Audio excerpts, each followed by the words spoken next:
ବିରାଜିବେ ବିଘ୍ନରାଜ उत्सव मुखर पुरपल्ली सबुठी आध्यात्मिक परिवेश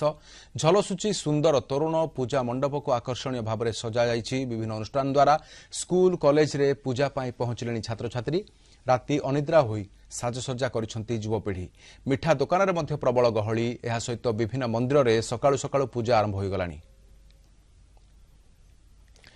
अधिक सूचना सीधासख आम सहित दक्षिण ओडिशा मुख्य प्रकाश पट्टनायक अच्छा। प्रकाश, आज विघ्नराजंकर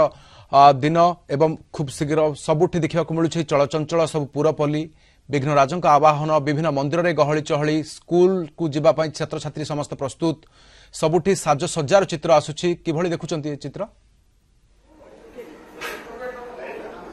निहात रूपे देखो राधाश्याम आम कहीपर जे सबुठी गोटे गुंजरित होची जय गणेश ध्वनि पल्ली सहर सबुठी गोटे आध्यात्मिक परिवेश सृष्टि होती सेठी सबुठी आविर्भाव होती अग्रपूज्य गजानन आम रहीचु रेशम सहर ब्रह्मपुर सर्वबृहत्तम गणेश मंदिर जोटा कि हिलपाटना रे अवस्थित अच्छी सेठी आम देखुचु भक्त श्रद्धालुंकर सकाळु सकाळु भिड़ जमी स्वतंत्र पूजार्चना सेपटे चली अन्यपटे सहर उपकंठ जो पंचमा रही सेठी रही सर्वपुरातन गजानन मंदिर रही। तो एमती आम देखुचे विभिन्न शिक्षानुष्ठान गजानन पूजा प्रस्तुति शेष पर्यायर पहुंची साही साही गजानन पूजा करने प्रस्तुति चली। अन्यपटे घरे घरे पूजा पाती गजानन कारण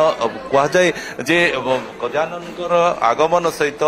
पार्वण ऋतु आरंभ होता है कारण आगु को गोटे पर गोटे पूजा पार्वण आसी पहुंची तो आम देखुचे जे भक्त श्रद्धालु मन में अपूर्व आनंद अपूर्व उत्साह रही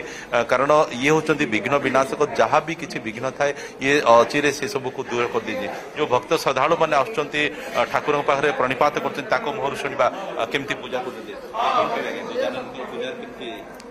आज हूँ पवित्र गणेश चतुर्थी बहुत बड़ दिन। ए मुख्यतः विद्यार्थी माने सेमाने तांकर गणेश को पूजा करिकी कहीं गणेश होचंदी विद्यार भगवान तो सेमाने गणेश को पूजा करिकी बड़ बड़ विद्यार्थी माने बहुत बयसर सेमाने सब उपवास भी रखी थांती। घरे आमे सब बेले गणेश पूजा करूँ तो जो मूर्ति को आमे पूजा करूँ से मूर्ति आज पूजा करी गणेश स्वतंत्र भाव लड्डू बनाई लड्डू कहीं गणेश लड्डू प्रिय होता है कहले गणेश अति प्रिय एठी मंदिर परिसर में भक्त श्रद्धालु मागणा लड्डूर व्यवस्था कराई जो मैंने आसुच्च ठाकुर दर्शन करने लड्डू पाई जाऊँ।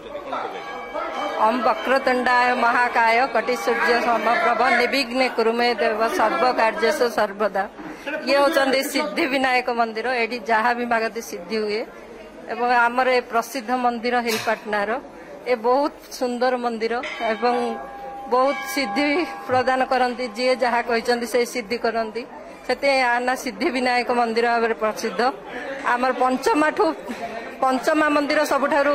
सिद्धि विनायक मंदिर भाव प्रसिद्ध होता आमर हिलपाटना मंदिर गोटे सिद्धि विनायक मंदिर सर्वपुरातन मंदिर सर्वबृहत्तम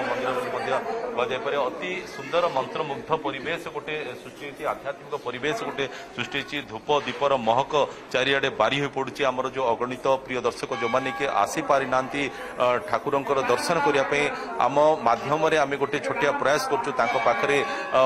ठाकुर आशीर्वाद पहुंचाई आमर यही कलिंग टीवी माध्यम आम देखुचे जे अति सुंदर भाव ठाकुर को सज्जित कराई ठाकुर पाखे गोटे बहुत बड़ लड्डू दर्शन आशीर्वाद नेबे एवं आज सबुठु चित्र देखा मिलूँ। बहुत धन्यवाद तमाम सूचना सहित दक्षिण ओडिशा मुख्य प्रकाश पट्टनायक रही संपर्क अधिक चित्र।